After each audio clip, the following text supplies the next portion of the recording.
Have you ever woke up and wondered what was wrong with you?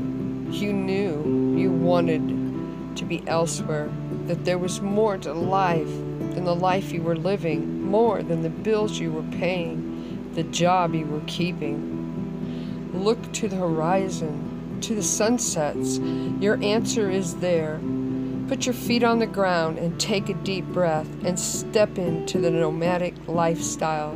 You will not regret it. Hey guys, yeah, just adjusting the camera. I just got back from working out. Kicked my ass. Look at this hair. From being on a scooter with wet hair. Anyhow, today's video is about narcissism. So if you're not here or you're not curious about my narcissist videos, I have a ton of videos listed below. I'm sure there's something there to pique your interest, and I hope that you come back. For those of you who are interested in the narcissist videos, today's subject is going to be love bombing. No, I am not a professional. I've never been trained, but I am a survivor with PTSD and all of its glories. But I'm also a reminder, you guys, that there is life after narcissism. Just saying. So anyway, let's get into it. Today's subject is about love bombing. This is the very thing that sucked you in the first time, and that will suck you in time and time and time again. And with that being said, I have to say, you know, I've told you in other videos that my narcissist, I went back to him 50 times at least. 50. And you know, I belong to a lot of support groups of narcissism. And I was embarrassed to say to those people, I went back again. But the fact is that you're in love with a hologram. That's the best way to put it. Just saying. And when we're in love with somebody, we want to see the best in them. So never be embarrassed about the times and the times and the times and the times and the times and the times that you go back to your narcissist. Because I promise there will come a day when it ends. I know what it's like to lay in bed missing them. I know what it's like laying in bed blaming myself that we broke up yet again. I know what it's like to lay in bed longing and hurting and not understanding. I understand, you guys. And I want you to know that it's normal. It's normal for you to feel that way. It's normal for you to go back again and again and again and again and again, because the fact is, the very thing, the love bombing that they got you with, is what they're going to use to pull you back again and again and again and again. And you're going to blame yourself. You're going to change things about yourself. Well, if I hadn't have been overweight, he would have stayed. If I hadn't have been worried about where he was, he would have stayed. If I hadn't have confronted him, he would have stayed. And that's what they want. They want you to put all their bullshit on a back burner and not address it. Because the minute you address any wrongdoing, anything that they've done to you, they're going to start another fight and disappear. And then again, in a couple weeks, when they think it's blown over, they'll come back. As long as you don't bring it up again. Just saying. Mine does it to this day. If I confront him about something I found out, a lie that I've heard, he picks a fight. If he don't want to tell me the truth about something, he'll pick a fight. And you guys, I'm pretty much no contact with this man. The only thing we're in contact about pretty much is our son. And I limit that. Short, sweet, to the point. But the fact is they will suck you back in with the love bombing. Let's get into love bombing. I just wanted you guys to know, don't be embarrassed that you may have gone back 10, 15, 20 times.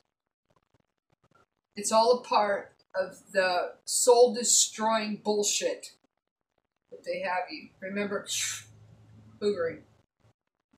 Love bombing is when you walk into that party and you look across the room and you catch eyes with somebody and there's an immediate attraction.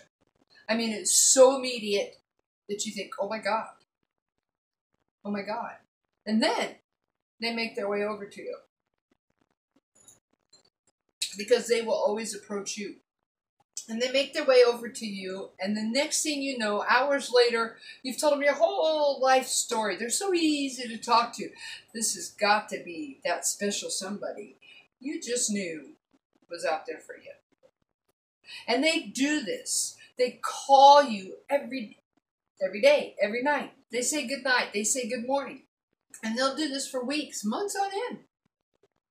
They'll send you good morning wishes, good night texts. They'll call you. They can't get enough of you. They want to be consumed by you. They send you gifts. They send you flowers. They send you money. They take you places. But you guys, this is all a part of them getting to know who you are so that they can copy you.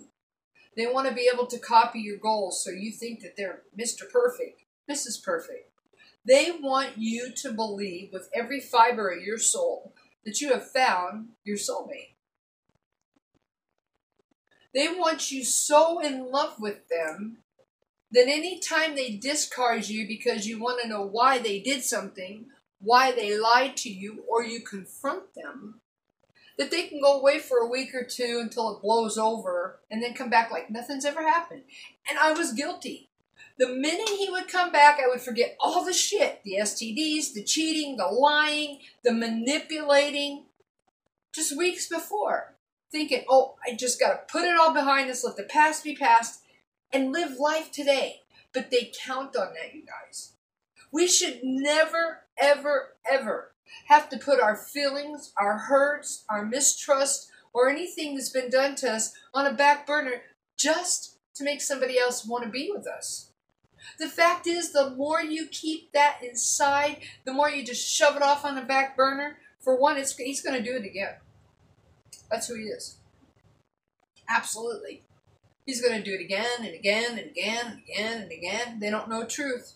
They don't know empathy, and they definitely don't know love. But you have to remember this.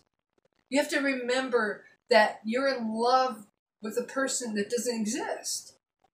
And they count on that. They count on the fact that you're in love with them. They made sure you were in love with them. They treated you like a goddess. Yep. Or a god. They put you on a pedestal in your eyes so high. It had to be love. Guess what? All the while they were behind your back already. Talking about it. Destroying your character.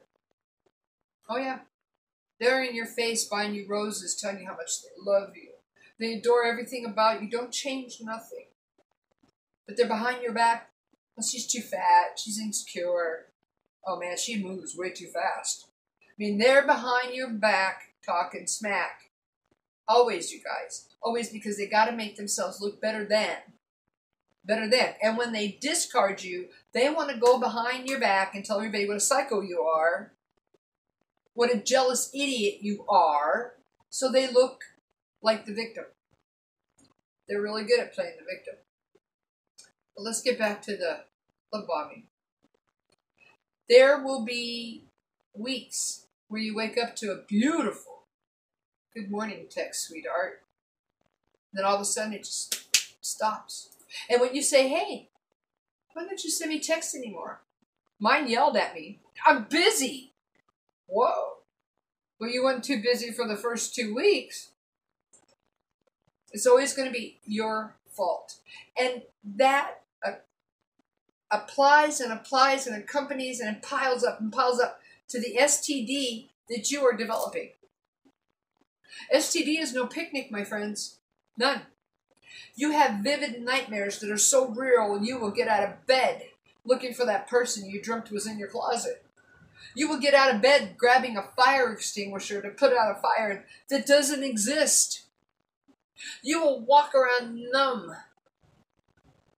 for weeks and months on end in a fog.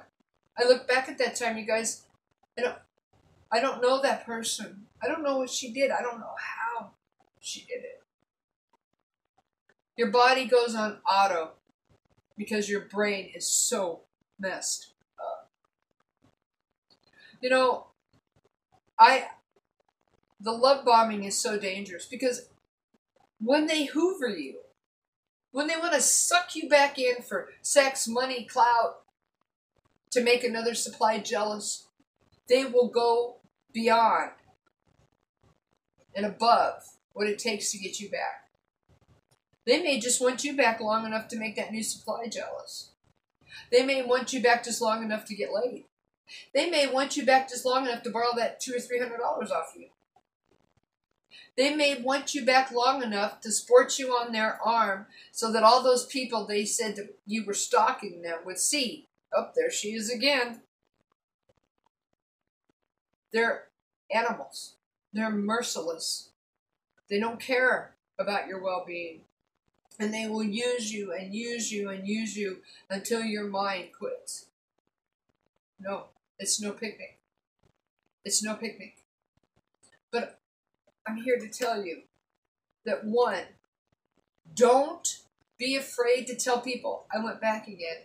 Because the more you communicate with the outside world, listen to me, the more you communicate with the outside world, with your friends, with your family, that Mr. Right maybe ain't so perfect, the less he'll be able to go behind your back and talk shit about you.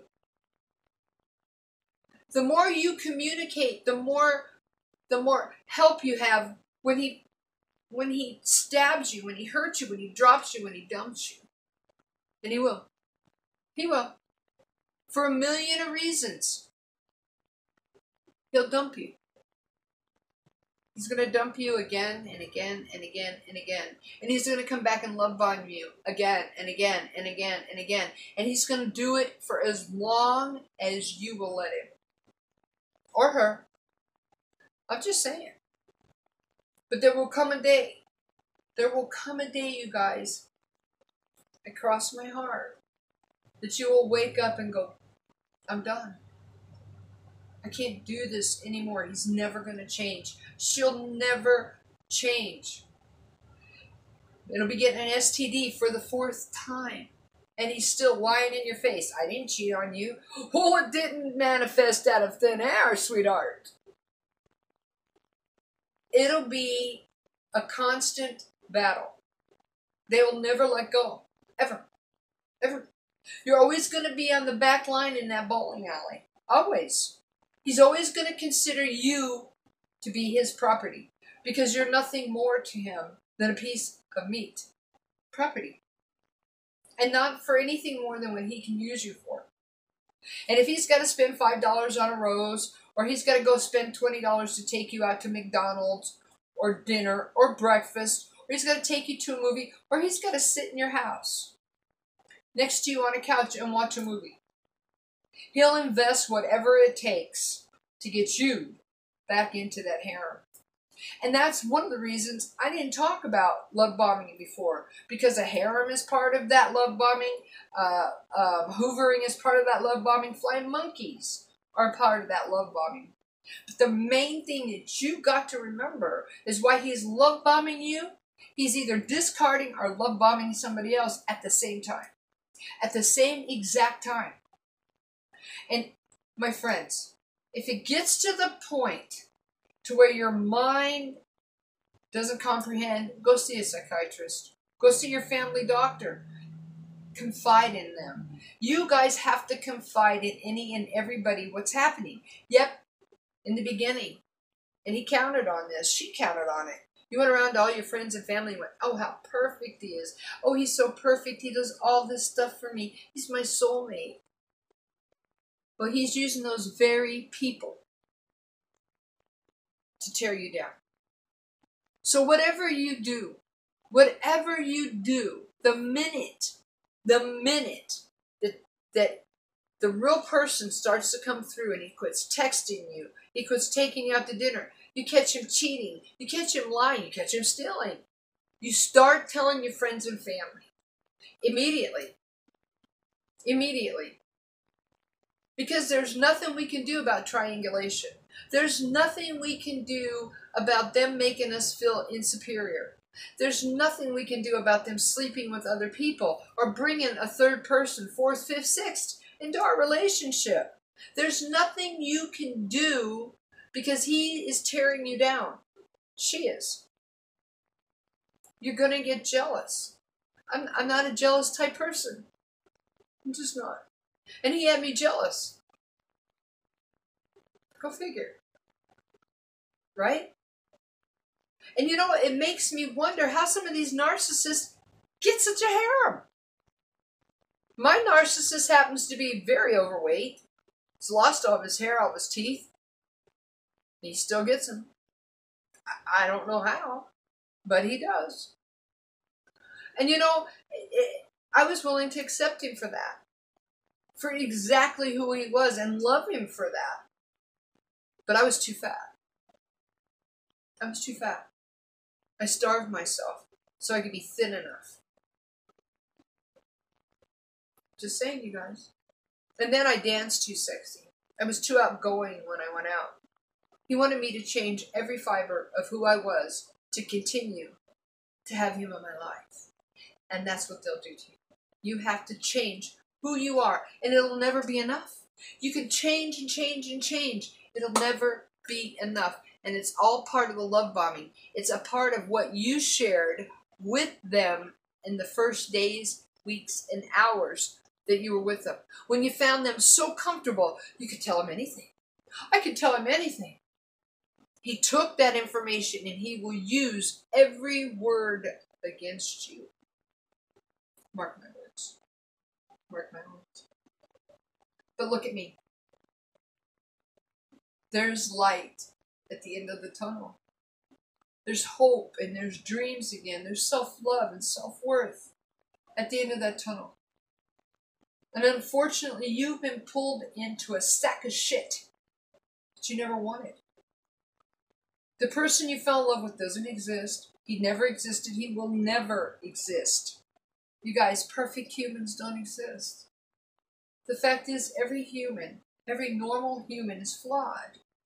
So when we come out of a narcissist relationship and we've healed and we have self-love again, know that when you're looking for your forever mate, and do that because you deserve to be with somebody who loves you for you,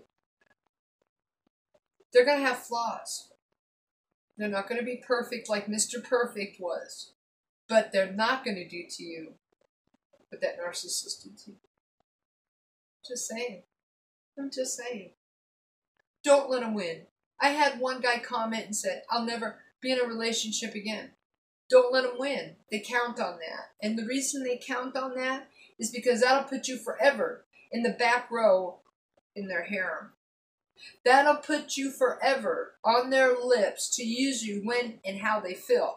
They may not be in your face and in your world using you anymore, but they're using your name, your character. Yeah, they're using it. Don't let them win, you guys. Get out after you have healed and you know what self-love is all about again. Self-respect spells self-acceptance. That is a tearjerker. Self-acceptance. When you've reached that point, open your heart again. Because not the whole world is a narcissist. Just saying. And beware. If they seem too perfect, they are. It's a facade. Because nobody but Jesus Christ himself was perfect. And I doubt he was. He had to take human form. Remember to love yourselves today.